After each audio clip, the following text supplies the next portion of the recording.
Olá, aqui é a Priscila Pegatin e te convido a acompanhar agora o Eco Brasil, com as principais notícias do país nesta segunda-feira, dia 3. Antes de ouvir as informações mais importantes de hoje, inscreva-se em nosso canal e ative as notificações para ficar por dentro do que acontece no Brasil e no mundo.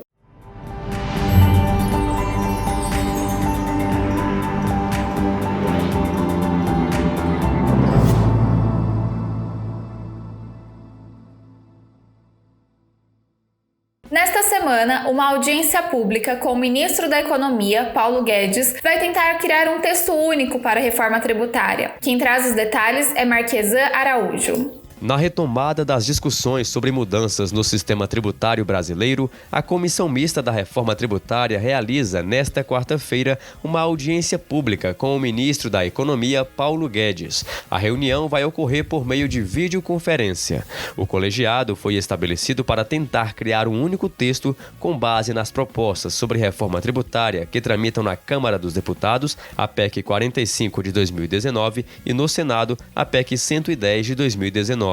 No último dia 21, Guedes já havia levado ao Congresso Nacional a primeira parte das sugestões do governo federal. Essa primeira proposta do Executivo trata apenas da unificação de PIS e COFINS, os dois tributos federais sobre consumo. Guedes afirmou que a parte que propõe a criação da nova CPMF deve ser apresentada em um segundo momento. O presidente da Comissão Mista, senador Roberto Rocha, do PSDB do Maranhão, avalia que o colegiado vai conseguir votar uma proposta ainda na primeira quinzena de outubro. O texto, então, seria enviado para análise na Câmara e em seguida apreciado pelo Senado. A abertura das agências do INSS, que aconteceria hoje, foi adiada para o final de agosto. Daniel Marques fala sobre o assunto. Até 21 de agosto, as agências do Instituto Nacional de Seguro Social, o INSS, vão continuar atendendo somente pela internet e por telefone. Isso porque uma portaria do Ministério da Economia, publicada na quarta-feira, adiou para 24 de agosto a volta do atendimento presencial das agências da Previdência Social. Mesmo depois da reabertura, o atendimento remoto vai continuar sendo oferecido, já que as agências vão funcionar com tempo reduzido, somente por 6 horas por dia.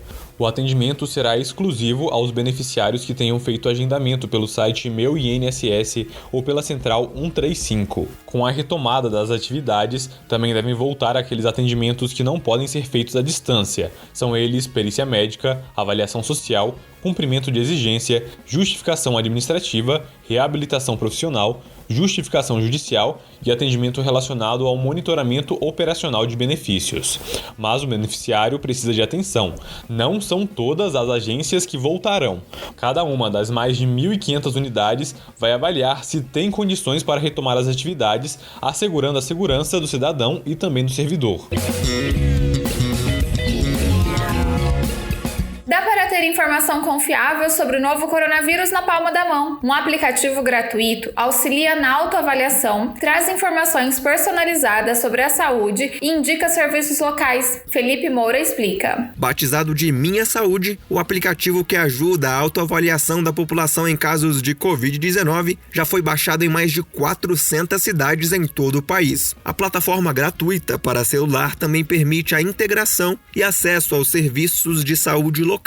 A iniciativa tem a participação do Laboratório Nacional de Computação Científica, unidade de pesquisa do Ministério da Ciência, Tecnologia e Inovações. O Minha Saúde possibilita ao cidadão gratuitamente informações personalizadas sobre a saúde e indica canais de comunicação com os serviços de saúde do município, como telefones de emergência, WhatsApp, localização e notícias da pandemia.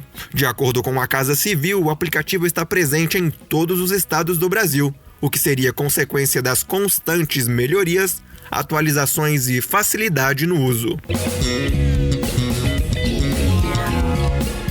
Com o retorno presencial das aulas, o SESC fez um documento com orientações para escolas baseado em experiências internacionais e orientações do Conselho Nacional de Educação. A reportagem é de Luciano Marques. As escolas de todo o país já começaram a se organizar para o retorno das aulas presenciais, que vão precisar seguir regras rígidas por conta da pandemia. Em meio a tantas dúvidas sobre os procedimentos que devem ser tomados, o SESC divulgou um protocolo protocolo para auxiliar os profissionais de suas 213 unidades espalhadas por todo o país. O documento serve de guia para as escolas da instituição, mas pode ajudar também administradores públicos e privados de todo o Brasil que atualmente elaboram os seus próprios protocolos. O documento surgiu de um debate na instituição de como garantir a segurança dos professores, funcionários e 70 mil alunos no retorno à sala de aula.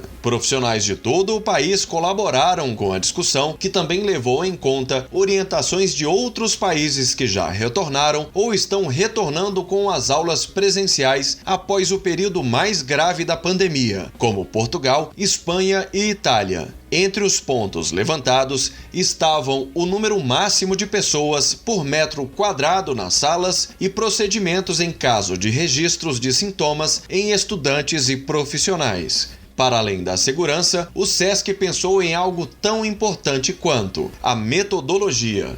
Antes da pandemia, todo o ensino era orientado pelas Diretrizes Curriculares Nacionais de Educação Infantil e Base Nacional Curricular Comum, BNCC, que entre os princípios básicos promovidos estão a coletividade, algo que neste momento terá de ser executado ao inverso, como explica Gilvânia Porto, analista de educação do SESC.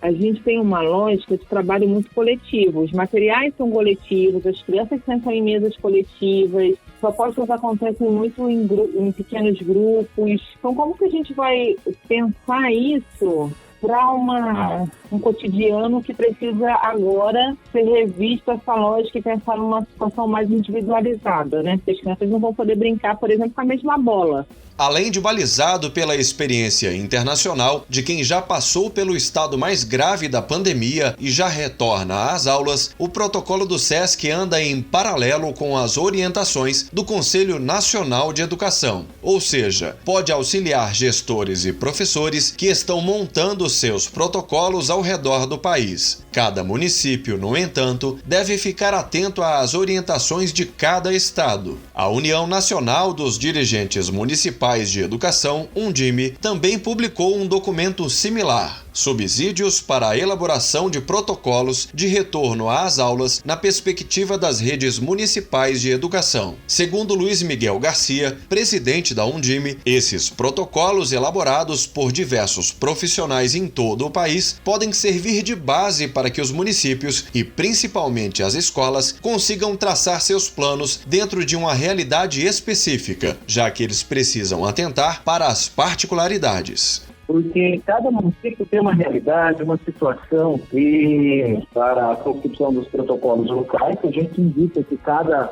município tem o seu protocolo, cada escola tem o seu grupo de trabalho para trabalhar essa questão da garantia da volta segura, né?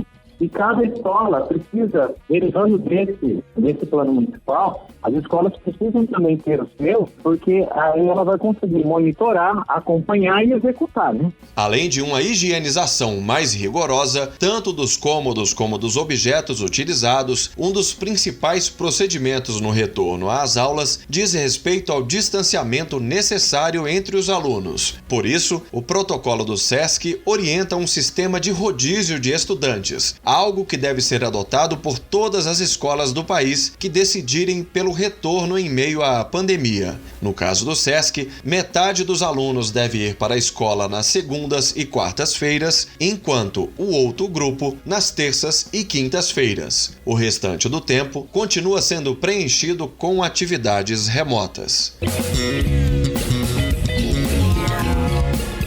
O setor de turismo retoma aos poucos suas atividades. Cerca de 40% de todos os destinos mundiais já conseguiram flexibilizar as restrições. Ouça com Ana Paula Loureiro. Em todo o mundo, o setor de turismo está reabrindo com uma redução das restrições de viagem relacionadas à Covid-19. De acordo com uma nova análise da Organização Mundial de Turismo, a OMT, cerca de 40% de todos os destinos mundiais já flexibilizaram as medidas de controle do turismo internacional. A agência da ONU tem acompanhado as respostas globais à pandemia desde o início da crise. Em 15 de maio, apenas 3% dos destinos haviam aberto suas portas a turistas estrangeiros. 2 meses mais tarde, em 19 de julho, este número pulou para 22%. A OMT diz que os dados confirmam a tendência de adaptação lenta, mas contínua e uma retomada responsável da economia internacional do turismo. Ao mesmo tempo, dos 87 destinos que facilitaram as restrições, apenas 4 suspenderam completamente os obstáculos. Os outros mantiveram algumas medidas, como o fechamento parcial de fronteiras. Os novos dados da OMT mostram que 115 destinos, 53% de todos os locais analisados, continuam mantendo suas portas completamente fechadas. Segundo a agência, dessa forma, o turismo global pode ganhar a confiança das pessoas, o que é essencial para se adaptar à nova realidade mundial. O Eco Brasil de hoje fica por aqui. Esta é uma parceria com as agências Brasil 61 e Rádio Web. Nos encontramos amanhã. Até mais!